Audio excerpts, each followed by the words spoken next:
오늘 이 새벽 하나님께서 우리에게 주시는 말씀은 이사야 59장의 말씀입니다. 오늘도 우리 이사야 59장의 말씀 드라마 성경으로 함께 묵상하시겠습니다. 59장. 여호와의 손이 짧아 구원하지 못하심도 아니요 귀가 둔하여 듣지 못하심도 아니라 오직 너희 죄악이 너희와 너희 하나님 사이를 갈라놓았고 너희 죄가 그의 얼굴을 가리어서 너희에게서 듣지 않으시게 함이니라. 이는 너희 손이 피해 너희 손가락이 죄악에 더러워졌으며 너희 입술은 거짓을 말하며 너희 혀는 악독을 내밀어 공의대로 소송하는 자도 없고 진실하게 판결하는 자도 없으며 허망한 것을 의뢰하며 거짓을 말하며 악행을 잉태하여 죄악을 낳으며 독사의 알을 품으며 거미줄을 짜나니 그 알을 먹는 자는 죽을 것이요 그 알이 밟힌즉 터져서 독사가 나올 것이니라. 그 짠 것으로는 옷을 이룰 수 없을 것이요 그 행위로는 자기를 가릴 수 없을 것이며 그 행위는 죄악의 행위라. 그 손에는 포악한 행동이 있으며 그 발은 행악하기에 빠르고 무죄한 피를 흘리기에 신속하며 그 생각은 악한 생각이라. 황폐와 파멸이 그 길에 있으며 그들은 평강의 길을 알지 못하며 그들이 행하는 곳에는 정의가 없으며 굽은 길을 스스로 만드나니 무릇 이 길을 밟는 자는 평강을 알지 못하느니라. 그러므로 정의가 우리에게서 멀고 공의가 우리에게 미치지 못한즉 우리가 빛을 바라나 어둠뿐이요 밝은 것을 바라나 캄캄한 가운데에 행함으로 우리가 맹인같이 담을 더듬으며 눈 없는 자같이 두루 더듬으며 낮에도 황혼때같이 넘어지니 우리는 강장한 자 중에서도 죽은 자 같은지라. 우리가 곰같이 부르짖으며 비둘기같이 슬피 울며 정의를 바라나 없고 구원을 바라나 우리에게서 멀도다. 이는 우리의 허물이 주의 앞에 심히 많으며 우리의 죄가 우리를 쳐서 증언하오니 이는 우리의 허물이 우리와 함께 있음이니라. 우리의 죄악을 우리가 아나이다. 우리가 여호와를 배반하고 속였으며 우리 하나님을 따르는 데에서 돌이켜 포악과 패역을 말하며 거짓말을 마음에 잉태하여 낳으니 정의가 뒤로 물리침이 되고 공의가 멀리 섰으며 성실이 거리에 엎드러지고 정직이 나타나지 못하는도다. 성실이 없어짐으로 악을 떠나는 자가 탈취를 당하는도다. 여호와께서 이를 살피시고 그 정의가 없는 것을 기뻐하지 아니하시고 사람이 없음을 보시며 중재자가 없음을 이상히 여기셨으므로 자기 팔로 스스로 구원을 베푸시며 자기의 공의를 스스로 의지하사 공의를 갑옷으로 삼으시며 구원을 자기의 머리에 써서 투구로 삼으시며 보복을 속옷으로 삼으시며 열심을 입어 겉옷으로 삼으시고 그들의 행위대로 갚으시되 그 원수에게 분노하시며 그 원수에게 보응하시며 섬들에게 보복하실 것이라. 서쪽에서 여호와의 이름을 두려워하겠고 해돋는 쪽에서 그의 영광을 두려워할 것은 여호와께서 그 기운에 몰려 급히 흐르는 강물같이 오실 것이미로다. 여호와의 말씀이니라. 구속자가 시온에 임하며 야곱의 자손 가운데서 죄과를 떠나는 자에게 임하리라. 내가 그들과 세운 나의 언약이 이러하리. 곧 내 위에 있는 나의 영과 내 입에 둔 나의 말이 이제부터 영원하도록 내 입에서와 내 후손의 입에서와 내 후손의 후손의 입에서 떠나지 아니하리라. 여호와의 말씀이니라. 아멘. 할렐루야. 우리 하나님의 크신 은혜와 사랑이 언제나 주님의 은혜를 갈망하는 우리 모든 성도님들과 함께 하시기를 주님의 이름으로 간절히 축원합니다. 어릴 때 가족들하고 물놀이를 갔다가 물에 빠진 적이 있어요. 뭐 그렇게 깊은 물은 아니었는데 아이가 들어가기엔 좀 깊은 수심의 물이었는데 물에 빠져가지고 꼬르륵 꼬르륵 물 먹으면서 허우적대고 있는데 그걸 보시고 저희 아버지가 달려오셔서 그 물속에서 저를 건져내셨어요. 되게 오래전 일인데 그 물속에서 꾸룩꾸룩대는 그 물속에서 갑자기 아버지의 팔이 쑥 들어와서 저를 끌어냈던 기억이 지금도 선명합니다. 그래서 그 이후에 팔에 대한 이야기를 들으면 그 물속에서 봤던 아버지의 팔이 생각이 나요. 팔은 능력을 상징하죠. 우리 하나님의 팔이 우리를 두르고 있다면, 하나님의 그 팔이 나를 붙들고 있다면은, 우리 가정을 붙들고 있다면, 우리 교회를 붙들고 있다면 얼마나 든든하고 얼마나 큰 은혜가 되겠습니까? 오늘 우리 같이 읽은 59장은 이제 죄로 인해 깨어졌던 하나님과 이스라엘의 관계가 다시 회복되는 장면입니다. 그렇게 하나님과 이스라엘 백성들의 관계가 회복되는 데에 그들이 보여주었던 관계 회복의 방법은 진실한 회개예요. 이스라엘의 진실로 하나님 앞에 회개했을 때에 비로소 하나님과 이스라엘의 관계가 아름답게 회복이 됐다고 하는 것이죠. 선지자 이사야는 징계와 고난 속에서 하나님이 우리를 돕지 않으신다고, 하나님이 우리를 외면하신다고 정말 그 생각에 사로잡혀 있던 이스라엘 백성들에게 그게 아니라 하나님이 능력이 없는 것도 아니고 하나님이 무정하신 것도 아니고 하나님이 무관심하신 것도 아니고 바로 너희들이 행한 죄 때문에 하나님과의 관계가 멀어졌다라고 질책하고 있어요. 여호와의 손이 짧아져서 구원하지 못한 것도 아니고 너희의 손의 죄가 너희의 손가락에 피가 가득 묻어 있기 때문이다라고 정확한 원인을 말해주고 있는 거죠. 죄는 하나님과 우리 사이를 갈라놓고 회개는 하나님과 우리 사이를 다시 연결합니다. 그래서 예수 그리스도를 믿는 사람이면 더욱더 매일매일 주님 앞에 진실한 회개로 나가야 되는 거죠. 회개는 죄가 많은 사람이 하는 것이 아니고 정결하기 원하는 사람이 하는 거예요. 내가 참으로 하나님 앞에 정결한 모습으로 정결한 신앙으로 서기 원한다면 우리는 오늘도 내 삶에 하나님 앞에 티끌만한 것이더라도 부족함이 있지는 않은지 살피고 그것마저도 하나님 앞에 진실하게 내려놓는 참된 회개로 살아가야 된다는 거예요.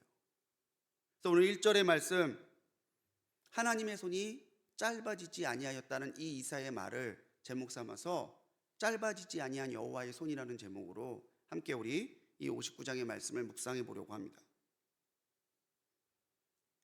의사 선생님들이 제일 치료하기 어려운 환자에 대해서 말하는 걸 들은 적이 있어요.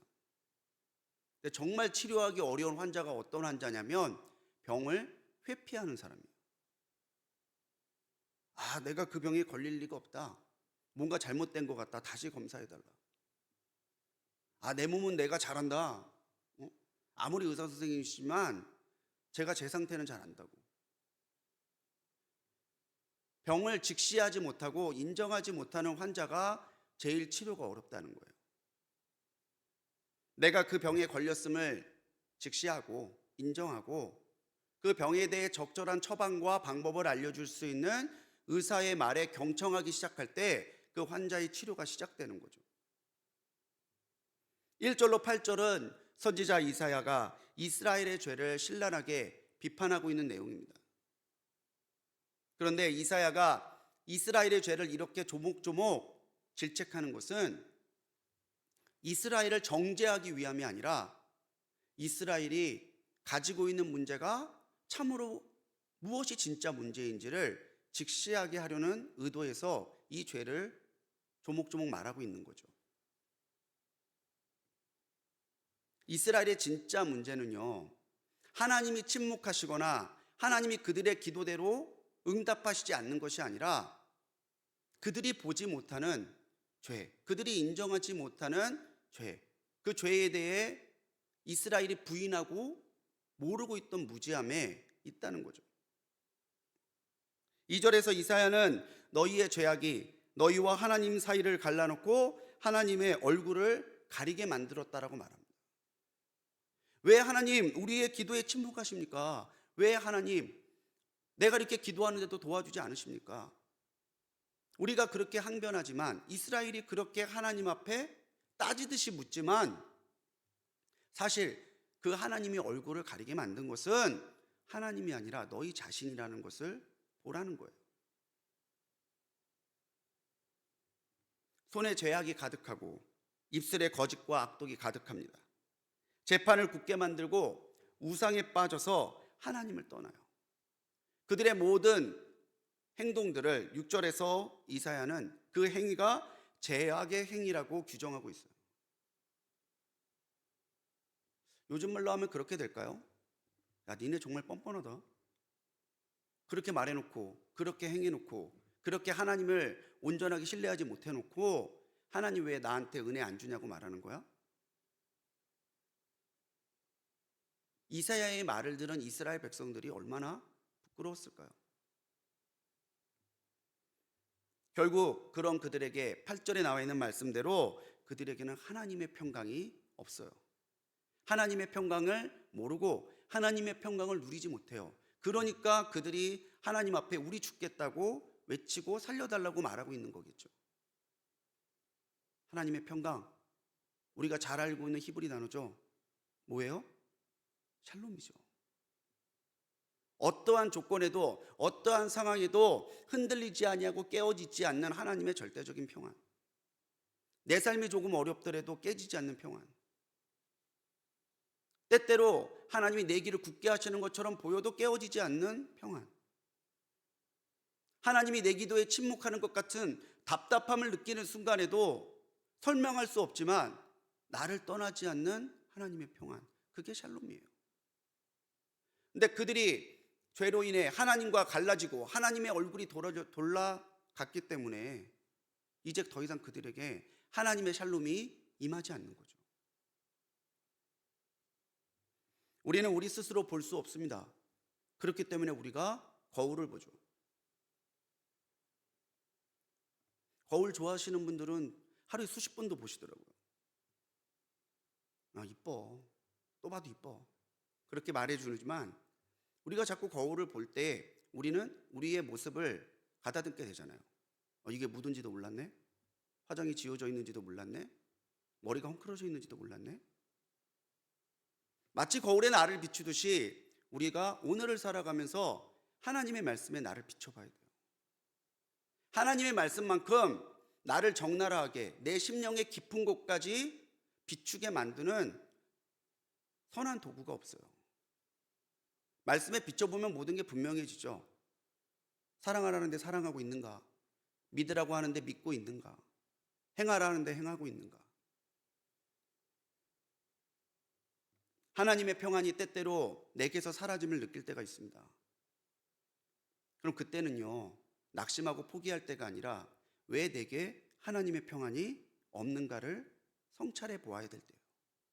무엇이 하나님의 평안을 내게서 뺏어가고 있는지, 무엇이 하나님이 나의 기도에 하나님의 손을 대지 못하시게 막고 있는지, 하나님의 손이 짧아지지 않은 것이 아니라 오늘 우리가 하나님의 손을 거부하고 있는 건 아닌지, 우리가 죄를 핑계대거나 죄를 항변하거나 죄를 저항하는 것이 아니라 정말 하나님의 은혜 가운데 진실하게 내 모든 것을 내려놓고 주님의 은혜를 겸손하게 구하는 그 순간에 하나님의 짧아지지 아니한 강한 손이 우리를 붙드실 줄 믿습니다. 그렇게 죄를 보게 되죠. 죄를 알게 되죠. 이사야의 날카로운 질책을 듣고서 자신들을 돌아봤던 이스라엘은 자기들에게 하나님의 공의와 사랑과 믿음이 없음을 보게 됩니다. 그리고 애통해하죠. 근데 우리가 알아야 되는 것은 이스라엘이 이렇게 애통하게 될 때에야 그들이 비로소 살아나기 시작했다는 사실입니다. 불평할 때에, 하나님 앞에 항변할 때에, 낙심하고 슬퍼할 때에 그들의 영혼은 계속 죽어갔지만 오히려 자신의 죄를 붙들고 자신의 허물을 붙들고 하나님 앞에 애통해함을 시작할 때에 이스라엘에게는 오히려 하나님의 살리시는 은혜가 들어가기 시작했다는 거죠. 그게 회개예요. 9절로 15절은 이스라엘의 절박하지만 진실한 회개가 담겨 있는 내용입니다. 문제는 뭐예요? 하나님의 마음에 그들은 있었지만 그들의 마음에 하나님이 안 계신 거예요. 하나님의 부재. 기독교 저술가이자 영성가인 필립 얀시라는 사람이 쓴 내 안에 하나님이 없다라는 책이 있습니다. 필립 얀시의 내 안에 하나님이 없다. 우리가 신앙생활한다고 살아간다고 하다 보다가 어느 날 문득 자기의 심령 깊은 곳을 성찰해 봤더니 하나님이 안 계셔요. 하나님의 부재를 체험하게 됐을 때 필립 얀시는 그렇게 이야기해요. 하나님을 자기 실현의 수단으로 삼는 사람은 결국 실망하고 하나님을 떠나게 될 것이다. 왜냐하면 하나님은 하나님의 뜻을 실현하는 방법으로 우리를 부르셨기 때문이다라고 말해요. 우리가 왜 하나님의 부재를 경험하게 되느냐? 하나님이 목적이 아니고 수단이 될 때에, 하나님이 나의 욕심을 이루기 위한 수단이지 내가 하나님의 뜻을 이루어 드리기 위한 하나님의 도구가 되지 못함을 발견할 때 우리는 하나님의 부재를 경험하게 된다는 거죠. 단순히 문제의 해결으로만 하나님 앞에 부르짖던 이스라엘의 그 죄를 보게 되었을 때, 이사야의 말을 듣게 되었을 때 그들은 맹인같이 눈이 멀어버린 자기 자신들을 보게 돼요. 구원을 바라지만 구원이 자기들에게서 멀리 있다라는 사실을 보게 되는 거죠. 그들이 할 수 있는 것은 뭐겠습니까? 하나님 우리를 긍휼히 여기시고 다시 우리에게 하나님의 은혜를 부어 주옵소서. 내가 범죄하였습니다. 내가 하나님 앞에 기쁨으로 살지 못했습니다. 회개로 나가는 것 말고는 방법이 없는 거예요. 12절에서 그들은 자신들의 죄악이 자기들을 쳐서 증언하고 있다라고 탄식해요. 다른 누구가 이스라엘 백성들 한 사람 한 사람을 하나님에게서 먼 죄인이라고 정죄하고 있는 게 아니라 자기들이 지은 죄가 자신들이 하나님 앞에 죄인임을 증언하고 있다는 거예요. 이제는 상황과 고난과 자기의 욕심과 자기의 이루어지지 않은 기도로 한탄하는 것이 아니라 가장 근원적인 문제인 하나님과 자기 사이를 갈라놓았던 죄를 보게 만든 거죠. 그리고 그 죄를 인정하는 거죠. 그게 12절이죠. 우리 12절은 같이 한번 읽어보겠습니다. 12절 말씀입니다. 이는 우리의 허물이 주의 앞에 심히 많으며 우리의 죄가 우리를 쳐서 증언하오니 이는 우리의 허물이 우리와 함께 있음이니라. 우리의 죄악을 우리가 아나이다. 아멘. 중요한 고백이에요. 우리의 죄악을 우리가 아나이다. 이전에는 몰랐는데, 이전에는 인정하지 않았는데, 이스라엘 백성들은 이제 자기들의 죄를 알고 하나님 앞에 자기들이 범죄했음을 고백하고 있어요. 여기에서부터 하나님의 소망이, 하나님의 능력이, 하나님의 회복이, 하나님의 살리심이 나타나는 거죠. 첫째의 가장 큰 약점 중에 하나가 잘못을 인정하지 않는 거래요. 저도 첫째거든요. 일단 아들들은 뭔가 늘 억울해요. 야, 이거 왜 이래? 그만. 그게 아니라 딱 하려고 그랬는데 엄마가 얘기했대. 지금 딱 그만하려고 그랬는데 엄마가 얘기했대. 근데 그 가운데 우리도 감정이 나잖아요. 그냥 아빠 잘못했어요. 지금부터 할게요. 이러면 깔끔한 건데 하려고 했는데, 그만하려고 했는데 딱 그때 제가 얘기했대요. 어쩌면 저는 그렇게 타이밍을 잘 맞추는지. 우리의 신앙생활도 마찬가지죠. 하나님 앞에 인정할 때 거기에서 하나님의 은혜가 시작이 되는 거죠. 이것입니다. 자신의 죄를 인정하고 은혜 없이 살아갈 수 없는 존재임을 인정하는 그 순간에 하나님은 그 회개에서부터 우리가 다시 시작할 수 있는 하나님의 역사를 일으키기 시작하신다는 거죠. 필립 얀시는 왜 하나님이 우리를 사랑하시는가? 이 질문에 대해서 딱 두 글자로 대답해요. 왜 하나님이 우리를 사랑하시는가? 은혜. 하나님이 우리에게 사랑으로 은혜를 베푸시기에 하나님은 그 은혜 때문에 우리를 사랑하신다는 거죠. 그러면서 얘기해요. 우리가 하나님의 부재를 경험할 때에 오히려 우리는 하나님의 임재에 가깝다는 거예요. 하나님의 존재에 대해 무지하고 하나님의 존재를 필요치 않고 존재와 무관없이 살다가 내 안에 하나님의 부재하시구나, 하나님의 없구나를 발견하게 될 때에 그때부터 우리 안에는 하나님과 더 가까워지기 원하는 갈망이 싹 튼다는 거죠. 하나님의 부재를 경험할 때, 오히려 하나님의 임재를 갈망하게 될 때 우리는 비로소 하나님 앞에 참된 회개로 나가 나를 위해 하나님을 요구하는 것이 아니라 하나님을 위해 나를 드리는 사람이 될 수 있는 거예요. 여기서 그들이 변명했다면, 그들이 항변했다면, 그들이 억울해했다면, 그럼에도 불구하고 하나님을 원망했다면 이스라엘 백성들에게는 더 기회가 없었을 거라는 거죠.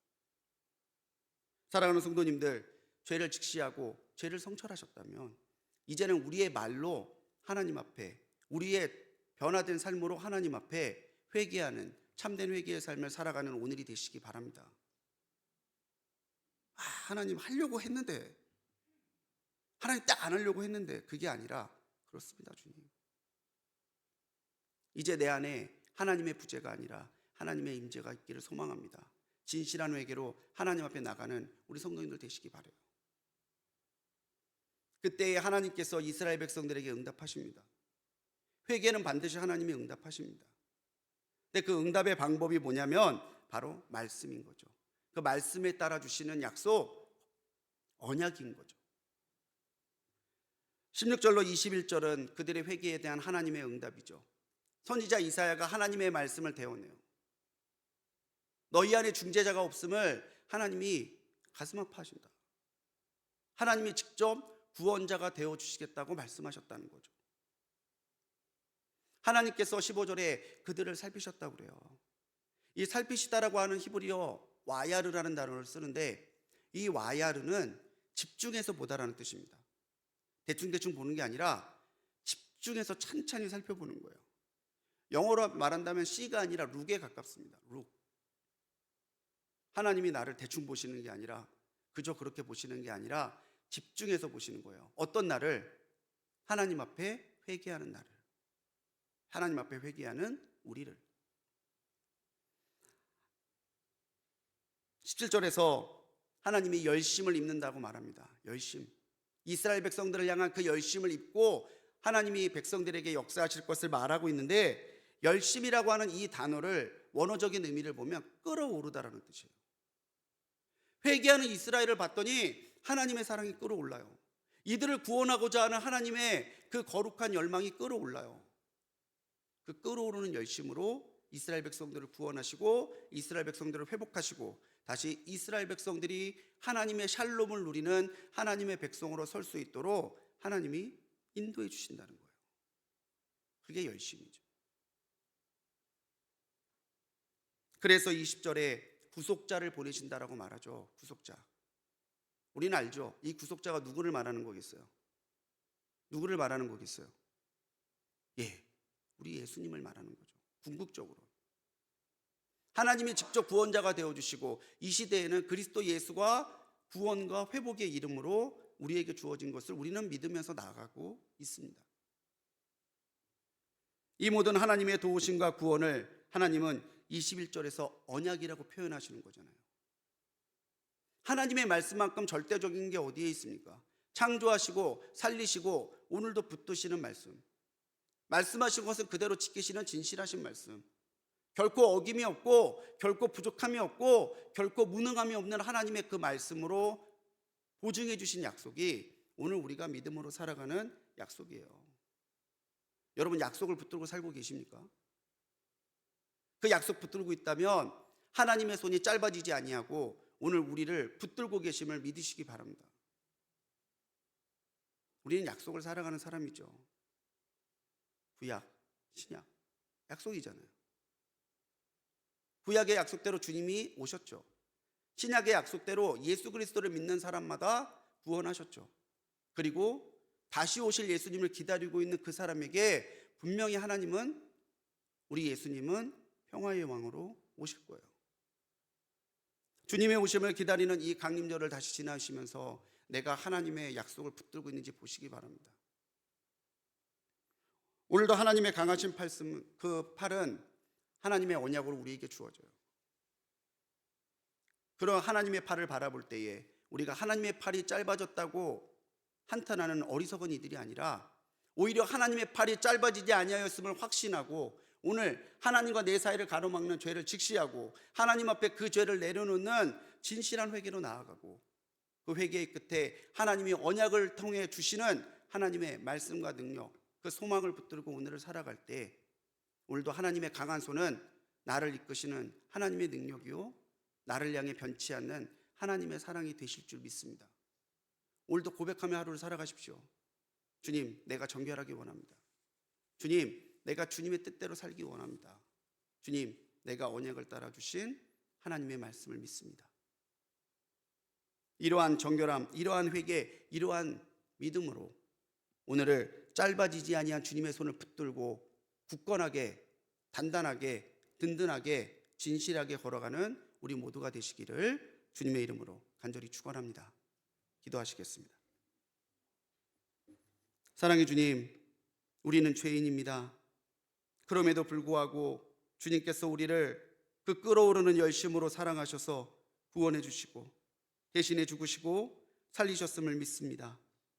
오늘 우리 안에 작은 죄가 들어오는 것도 주님 허용하지 않는 영적인 결단이 우리에게 있게 하여 주시옵소서. 주님, 우리의 연약함을 주님 아시오니 긍휼히 여기시고 우리가 주님 앞에 회개로 나갈 때에 우리를 살피시사 주님의 언약을 주님의 응답으로 허락하여 주시옵소서.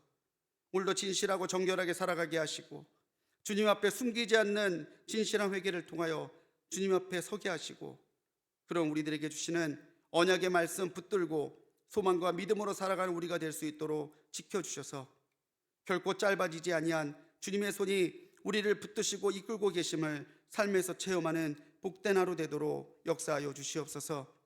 오늘 이 새벽에도 드린 귀한 예물이 있습니다. 가족의 거듭남을 위하여 또 사랑하는 조카의 주님 그 복중에 있는 태아를 위해서 기도하는 그 간절한 기도를 들으시고 주님 치유하시며 기도대로 응답하여 주시옵소서. 오늘도 믿음으로 살아가고자 손들어 기도하는 우리 귀한 성도님들 어디에서나 주님 동행하여 주시고 임재하여 주시고 붙들어 지키실 줄 믿사옵고 우리를 구원하신 예수님의 이름으로 간절히 기도드렸습니다. 아멘.